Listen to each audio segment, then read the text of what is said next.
Good evening, everyone, and welcome to another edition of the Bashor 99 Club. I'm your host, Vince Turner, and it's great to have you with us. The 99 Club, our twice a month, first and third Wednesday podcast, where we try to introduce you to the people and the programs and the mission of Bashor Children's Home. Glad to have you with us, and we'd love to have you join us. As you know, the 99 Club, we try to recruit 99 friends to donate $99 to support the programs that make up the Bashor mission. We make that mission come alive. We provide help for today and hope for tomorrow. And, you know, we're not beyond providing a little bit of extra incentive to come along here. And with the 99 Club, when you go on to bashor.org and click the icons, I want to join, I want to be a member, we send you a fine looking t-shirt in addition to our thanks for being a part of it. Again, you go to bashor.org. That gives you everything you need to know about the Children's Home, about the history, about the mission, about upcoming events, and gives you everything you need to know about the 99 Club as well. That's as simple as it gets. You just click on, and again, we'd love to have you join us. We also have participating sponsors that we are thrilled to say thank you to, and we'll be saying thank you to them throughout the evening, starting with Genesis Products, elevating environments for work and home and play.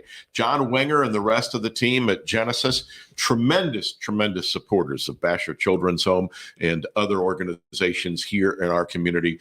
Truly some of the people who have learned to pay it forward in our community and our organizations, and we're very, very thankful. So again, Genesis Products, one of the four. We'll introduce you to the others as the night rolls around. Right now, we want to introduce you to Tom Gentner. Tom, welcome. Thank you. All right. Are you ready to be ambushed? I'm as ready as I'll ever be. Yeah, I think so. Well, you work in the HOPE program. Yes. So there is no such thing as a surprise. No. You are prepared for almost everything. I'm prepared for just about everything you could throw at me, I think. Well, we're going to talk about the program, talk about the mission there, and the tremendous care that you give some of the neediest youngsters that we have here on the Bashor program. But I do want to talk about Tom, first of all. We were chatting a little bit with Irish Dave, our producer, and getting a little bit of your background. And boy, you've sent postcards from a lot of places. Oh, yeah. Give us the itinerary here. So I was born in Alaska, spent my first 12 years there. Grandpa was in the military, so he decided to retire in Arizona. So spent my middle high school years there. But Grandpa was from Indiana, so eventually we moved back, and everybody just kind of followed along. And you're from Napanee now, or make your home in Napanee. Yeah. But let's talk about Alaska first, because you were there long enough to at least have some kind of memories. What a tremendous opportunity just for nature it would have been to be around there. Talk about some of your favorite things. It was just kind of crazy because you see the wildest of things. You go outside and there's a moose right there. You see bears all the time. There's just forest everywhere. But here, there's houses, there's stores, it's a lot more developed, but it's a whole nother world there. And so then Grandpa retires. He decides to retire in Arizona. Yes. So after 12 years of green and snow and nature and everything else, you end up in Arizona. Were you tempted just to walk into the room after you first got there and go, Grandpa, what did you do? Yeah, for some reason we chose the desert. I guess it was supposed to be good for, as you get older, but clearly not. He came back here. So it was quite an adjustment because you go from, frigid winters to, 110 degree heat. It was a big adjustment, but Arizona had its perks as well. Well, I was going to say there had to be some form of beauty as well being in Arizona. Yeah, Arizona was a big gift for me because there was a lot more to do. Alaska was very outdoorsy, but Arizona, you had big shopping malls. You had more I guess. I did have some fun there as I was going through the teen years. There's just a whole lot more to do. There's the theme park, go to California. You're close to everything. Alaska, it's just woods. So you got the balance of both worlds there. Yes. And ended up bringing all of that combination to Napanee and to Bashor Children's Home. And you mentioned family is here in the Napanee, Elkhart County area, and that's eventually what brought you back. Correct. Yeah. Just about everybody but my dad lives here now. So my mom I always have to remember, I have to count them in my head. I think I've got 8 siblings. Pretty sure it's 8. Yeah. But grandparents, aunts, uncles, they're all here. Oh my. So now what brought you eventually to Bashor? What kind of things did you do before you settled here at Bashor Children's Home? So I'd done a couple different jobs. My most recent job before Bashor, I was working in a pharmacy as a pharmacy technician. But before that, I had a short stint as a car salesman. Okay. I worked in like a business office processing legal documents. So I kind of got a little bit of a taste of everything. But then I kind of decided I needed a change. Mm-hmm. And the route that I go was education. And at that time, there just happened to be an education position that opened here. Okay. And that kind of got my foot in the door. So you started in the alternative school. Yeah, I started in the BEAT program, Okay. The elementary education program. Mm-hmm. And what attracted you to Bashor when you said, okay, I'm not sure I really want to sell cars. The pharmacy is good and we're helping some people. The legal system is okay, but I need something different. What made you settle on Bashor? Well, to be honest, I didn't know what Bashor was before I got my foot in the door. Uh-huh. It was quite a surprise. I knew that I wanted to work with kids. Mm-hmm. I knew that I wanted to teach. I had a friend that worked here and, she talked me into it. But as I started to work with the kids here and realized, hey, this is a lot different than, public school. I really liked the challenge. Mm-hmm. And I liked the sense of fulfillment that I would get. Because you're doing quite a bit extra to help these kids. Mm-hmm. So give us a couple of stories just from your educational, from the BEAT perspective. Who are some of the kids, or examples of some of the kids who just kind of touched you and helped affirm your decision that this is where you wanted to be?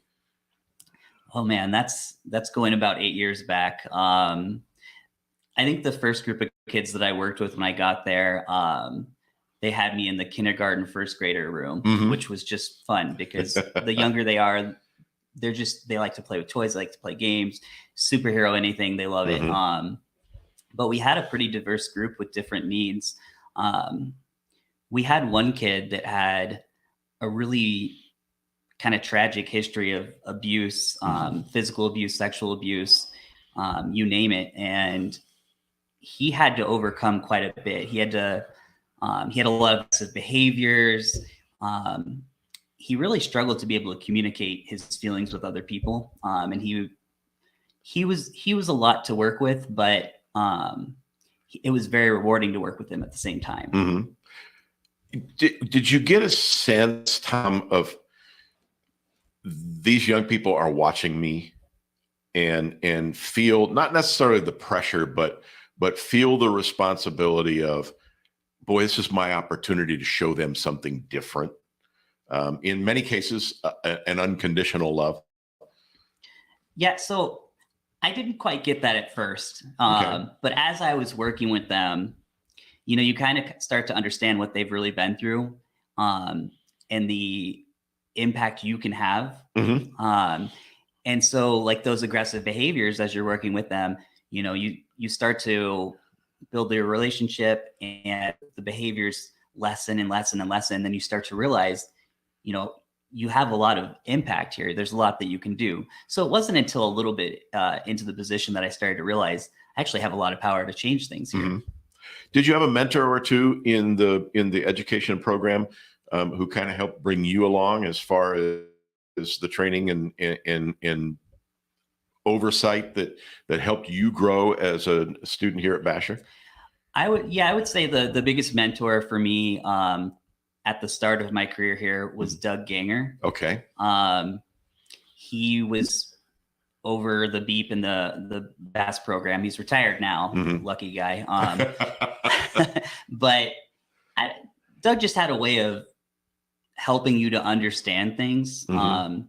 And, there were times when I thought about leaving, but Doug really made you think about the big picture, and he just explained things to you in a way that kind of opened up your mind a little bit. Mm-hmm. And took you just a step further than you would have taken yourself. Well, and my experience with Doug was that Doug not only had a love for the kids, which is kind of natural when you're on here, but he had a love for his staff as well. Oh, yeah. And that kind of made that synergy of being able to serve kids was a twofold street. Yeah, that was a great thing about Doug is I hadn't really had that in previous jobs that I've had, but he really had your back, and not just having your back, but he put the time into making sure that you would be the best version of you. And I really do appreciate that about what he's done for us here. We're talking with Tom Gentner here on the Bashor 99 Club.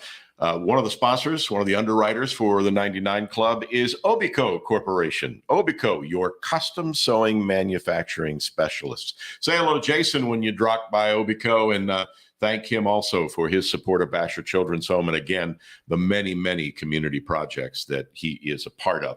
Tom is with the HOPE program here at Bashor Children's Home, and one of the reasons we wanted to bring Tom onto the program is, there are employment opportunities here at Bashor Children's Home that you should consider. Many of you have probably been in Tom's shoes where you're not really certain what you want to do with your next steps. You may not be completely satisfied with the way you're making your living at this particular time.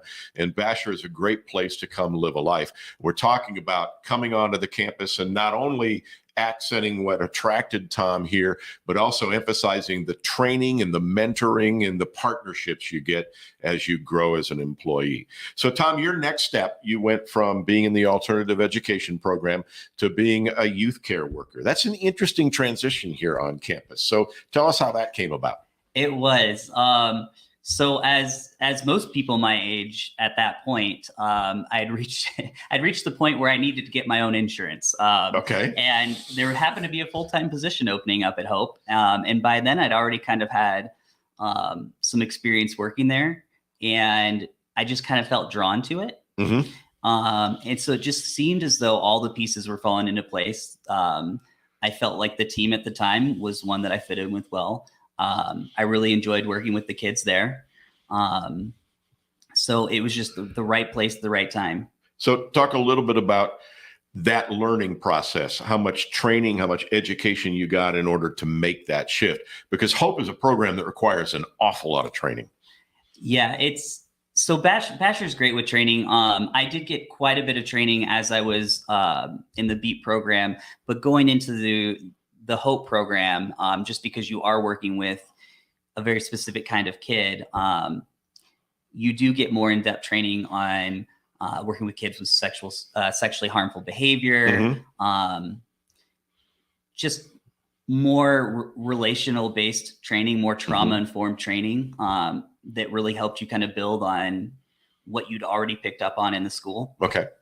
So again, we're talking with Tom Gentner, who is with the HOPE program. And Tom, if you would kind of accent just the description of what the HOPE program has to offer. We alluded to it a little bit at the beginning of the program, but this is one of the more intensive treatment programs on the campus. Yeah, so the HOPE program I absolutely love. It tends to be one with kids that have more tragic backstories. These are kids that are coming from situations where they most of them have been sexually abused, physically abused, neglected, you name it. But they're primarily 9 to 14, but they've really come from hard places, and they're coming here for help in just managing those behaviors and processing through, just all the horrible things that have happened to them. So and so you're going to deal with young people. They're going to deal with anger issues. They're going to deal with self-esteem issues. They're going to deal with impulse control issues. And these are all things that, it's almost like, and I don't mean to be, to make humor of it, but it really is. It's the only example I can find of. It's almost like whack-a-mole. I mean, you don't know what issue is going to come up at any one time. And as a youth care worker, you need to be prepared. Yeah, that's right. And I don't want to make light of it either, right. But that's almost the fun of it. The challenge of it is you help the child, take care of the problem behavior, and then you get to do the next one and the next one and the next one. And then eventually none of those are a problem anymore. I get the sense, Tom, that there is something in your makeup that makes this a fit for you. Yeah. I mean, there's an empathy to you that you understand what these youngsters are going through. I do. I I was not a well-behaved child. I had a lot of issues in school when I was a kid. Well, producer Dave wasn't well behaved either. Look what happened to him. So, I had a lot of mental health issues when I was younger, so I can identify with what a lot of them are going through on that level. But at the end of the day, they are just like other kids. I mean, tonight they had a pizza party and they're playing Just Dance on their Nintendo Switch. It's a fun time. We go on outings. We do great things. Yeah. So it's kind of a balance of, tackling the hard behaviors, but then you just really have a lot of fun. Yeah. But I didn't mean to ambush you about your story. No, you're fine. What I was alluding to is talking about you seem to have the empathy gene that you maybe have even a little more patience than some of us have in those situations. Yeah, I would say so. It's definitely increased over the years. It probably wasn't this good 8 years ago, but I would say I'm pretty solid now. It takes a lot to shake me. Again, I'll ask you the same question I asked about the Beep kids, but are there some examples of some relationships you developed with the children that just really kind of like, whoa, this is what I do? Yeah, I mean, there was one when I first went to Hope, and this is not the best example, but this is an example of how I became better and I was able to help other kids. But he was just a kid with really intensive behaviors. He required a staff to be assigned to him one-on-one throughout the day. And I just didn't know what I was doing with him. It took a lot of training to kind of get there. But he's a kid that I think back now, how much more I could have done for had I known what I know now. But he's a kid that made me better for the kids I have now. I think of the kids we had one that left probably about 4 or 5 months ago, still comes in every week for therapy and will look for you. Oh, that's neat. I get their numbers on my caller ID every week. So they're always trying to contact us just because we have those relationships. Right. But there's so many of them. Yeah. And it's the needs are so great. Oh yeah. And fortunately, Tom, there are people like you who are able to extend out to that need. So you spent some time as a youth care worker, and now how long have you been a unit manager? I've been a unit manager probably about a year and a half now. Okay. Role models here on campus as far as unit managers are concerned that are helping you understand how to do your job? Yeah. So I learned a lot from my previous unit manager. He actually stepped down and then I took his place eventually. His name was Luke Johns. He still comes in from time to time, but not super often. Somebody that I learned a lot from when I stepped into the position was probably Audrey Duncan. Okay.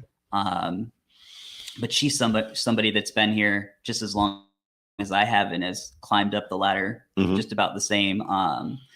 Also, Ted Burton. Ted Burton has been a tremendous help to me over the last 8 years. Even when I was still in Beep, he was a great mentor. So, and then you look at the top of you were here when Don Phillips was still the CEO. Yep, Don was still here. And the great passion that he had for this organization and for young people in general. Sean McCrindle, who stepped up into Don's position. Mike Duranick, who began his career by working in the Hope program. And so when you see people who have been, in many ways, who have walked in your shoes, Tom, how much of an inspiration is that for you to keep maybe looking at how to develop professionally? It's really interesting because 8 years ago, I would not see myself where I am now. But having those mentors, and as I've kind of moved my way through the ladder here, it's kind of helped me shape my purpose a little bit, and kind of focus on what direction I want to head. So people like Mike Duranick's been a huge influence and has been just greatly helpful in terms of me figuring out what exactly I want to do here in the long run. So yeah, I can't say enough about the kind of guidance that you get from people here. We're talking with Tom Gentner. He is the unit manager at Hope here on the campus of Bashor Children's Home. We're going to turn him into Uncle Tom a little bit later, Uncle Sam, like pointing out and saying, we want you for Bashor Children's Home. We'll do that in just a moment. First of all, a reminder, this is the Bashor 99 Club, and it's your opportunity to participate in the mission, in the dreams, in the moments here, the special moments that we've already talked about. out by being a donor, being a member of the 99 Club. Hey, it's pretty easy. You go to bashor.org, you find the up 99 Club icon, you hit it. You're going to contribute $99 to a great cause. We're going to give you a really nice looking t-shirt, and you're going to have our unending thanks for what you do to be able to support this organization. Also, our thanks to Patrick Industries. Better living starts with better materials. The folks at Patrick Industries, another great supporter of not only the 99 Club, but of the programs here at Bashor Children's Home. Terrific, terrific people, and a terrific opportunity for you to offer help as well. Remember, the 99 Club. Tom, I want to talk a little bit about, you shared part of your story. You were going from kind of a different job to a different job, and although probably working for good people and being a good part of the community, something didn't click inside for you. Came to Bashor and it has clicked. What would you say you said you had a friend who talked to you and to say, hey, try it, you'll like it. What would you say to people that would get them to at least come check it out? I would say, if you have any interest in working with kids and helping kids, this is a great place. It may not be your forever, but it's a great place to start. Mm-hmm. And I'm sure you had some trepidation of, oh, can I do this? But as you've already talked about in this program, you've had people and programs in place that have helped you walk that path. Yeah. And the fun thing about that is now that I'm a unit manager, I get to be that person for other people. So I get to give it back. Talk about some of the aspects of training that were kind of eye-opening for you. So just the amount of training that we go through. We train in just a handful of different trauma-informed interventions. I'm a trainer for a training called UCARU, which we started, I think, a little over a year ago. But we've just progressively gotten better and better and better. We've added more and more layers to the training just to make sure that the people that are coming in know what they're doing and have all the tools that they need to do the job well. So what's the program you talked about that you're a trainer for now? It's called UCARU. Okay, let's talk a little bit about that. And so UCARU it's a, trying to think the best way to word this, because it's a giant blue shield, and that's the first thing you'll notice. It's meant to be an intervention that is not restrictive or secludes the kid. We don't want them to be, we don't want to seclude or restrain. Basically, we're receiving their anger in a safe way. So it's like we hold a punching bag. Kids with anger issues, instead of taking it out on a person or the wall or whatever, take it out on this pad. But then there's more than that. We teach about comfort versus control, how we can meet your needs in a way that is going to be safe and appropriate to you. We talk about different ways of communication. It's just a really good program overall. There's a big component that is the relationship building piece. It talks about, your body language, how you approach the kids, what tone of voice you use, stuff like that. It's really great. And it's had a huge impact on us here. The physical incidents at Hope, the aggressive episodes of, them maybe hitting each other or hitting staff have gone way down. The numbers are lower than they've been since I started. It's been hugely positive. Well, and that's so intriguing. I mean, it's almost, it sounds like simplistically a way to redirect. Yes. And it, restraints go down, physical incidents go down. Oh, yeah. It's a win-win proposition. Some other training that you go through, of course, you go through a lot of training that helps you understand, or at least try to understand, not just the young people, but the families that you're dealing with as well. Yes. Talk a little bit about that.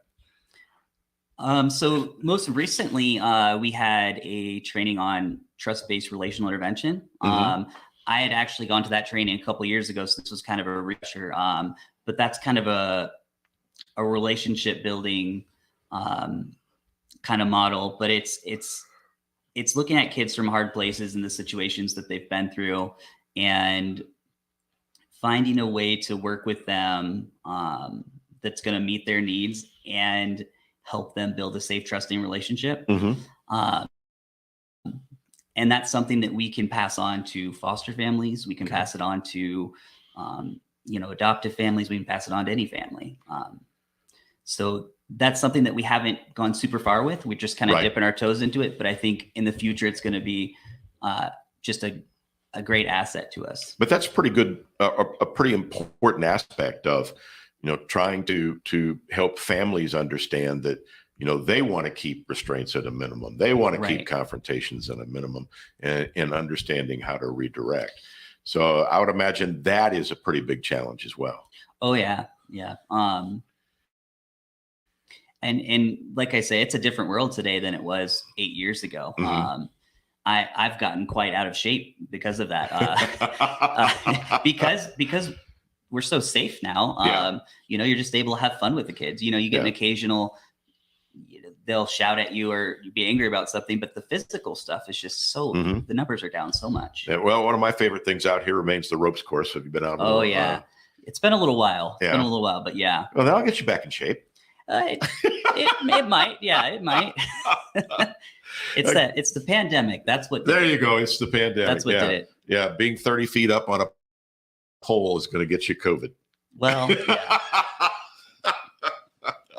Oh my goodness gracious. We're talking with Tom Gentner. He is the unit director at Hope here at Bashor Children's Home. Got to say thank you to one more sponsor, and that is New Way Construction. New Way Construction, where they build on relationships.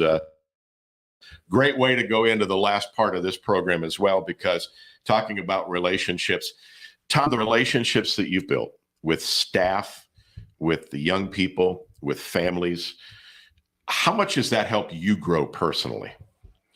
Well, it's helped quite a bit.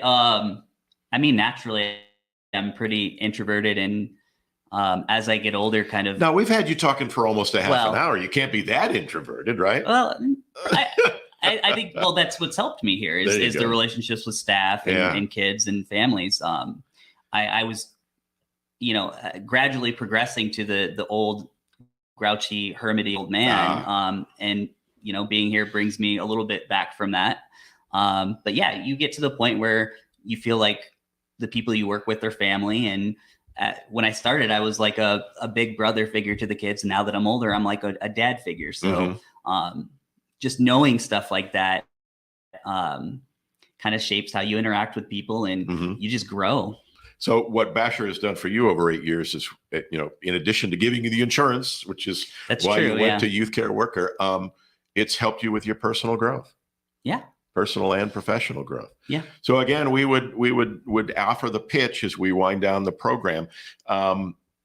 Talking to people out in the public. Bashor needs help in all of our programs. We need help here on campus for some of the support systems as well. Go to bashor.org. You can get information on employment. Give a call here to Human Resources on the campus of Bashor Children's Home. But Tom, just talk a little bit about that thought process before you came here, and kind of help walk prospective applicants through that process as well. What hurdles did you have to get over, and what will they have to get over? So before I came here, honestly, the biggest hurdle is getting out of your comfort zone. Okay. Prior to working at Bashor, I had not had any jobs working with kids, much less kids with behavior issues. So I think that's probably the biggest hurdle, is just being willing to get outside your comfort zone to try something new. But once you do, it's highly rewarding. I've been here 8 years, and I've never worked anywhere else that long, and I can't imagine working anywhere else at this point. That's terrific. That's terrific. Appreciate you sharing your story and your insights. Tom Gentner, he is the unit manager at Hope here at Bashor Children's Home. Don't forget the 99 Club. we're looking for you. We're getting toward the end of the year. We'd like to get to that 99 number, 99 donors supporting the program here at Bashor Children's Home at bashor.org. A lot of things coming up. In 2 weeks, we're going to be talking with Sean McCrindle, kind of bring the year to an end. A lot of things happening here with the mission of Bashor Children's Home and in our Elkhart community. So we'll get an update from our CEO about where things stand here. Also an opportunity, don't forget, if you're thinking about year-end giving, give Steve Rykonen a call or anyone else here in the development office at Bashor Children's Home. It's a great place to make an investment as you're looking, as we said, for your year-end giving. Lots of opportunities to volunteer and support here on campus, even with the HOPE program. You get a lot of community and church support from people who are able to help the youngsters and show them unconditional love as well. So there are ways to reach out. Do it, and you will feel pretty good about where your life is going. Thanks for joining us on the 99 Club. Our thanks to our producer, Dave O'Connor. By the way, Tom, you talked about making sure you don't become a grumpy old man. You might, pull producer Dave aside and maybe chat with him a little bit as well. I'm Vince Turner. Have a great night, everyone.